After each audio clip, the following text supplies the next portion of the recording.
There's been a lot of talk about regenerative agriculture, and I think this is something that a lot of people in the agriculture space want to implement in their services. So from your perspective, is there something you're doing in terms of encouraging these small-scale farmers to sort of adapt to this regenerative practice? I would say that we're sort of about halfway through our regenerative agriculture journey.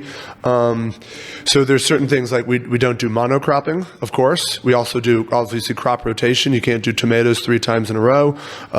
We all know why. I assume all of your listeners know why, because that increases resistance to pests and diseases, of course.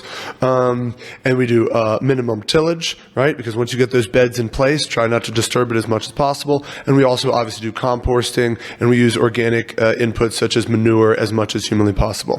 Now, what you know, because you have a master's degree, you know this better than I, is that it's sometimes hard to make that last transition away from synthetic pesticides and fertilizers.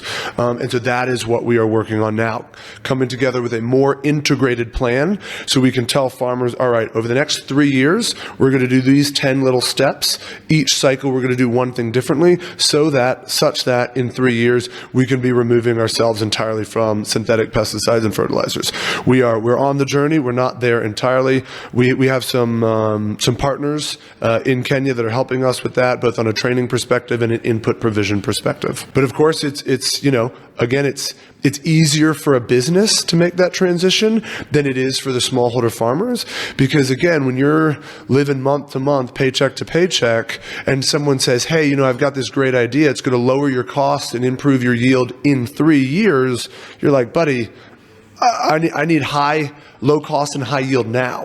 And so we take it sort of step by step, and we even sometimes even a little bit do it like portion by portion. Yeah, that's also very interesting, because it is hard for a small scale farmer. I mean, if you can tell him, hey, don't do tillage for this season, and you're like, how is that going to help me personally in terms of my income? Yeah. So I can see there's a lot of that mind shift that needs to happen from a farmer's perspective in order for them to be able to adapt this regenerative practice. And the other thing is, I must be honest, again, I am a guest here, and we want to provide very good advice, but I try not to tell people what to do, right? This is their land, this is their life. We want to provide guidance, and we have the best interest in the farmer in mind, but this is their community, and this is their prerogative to some extent.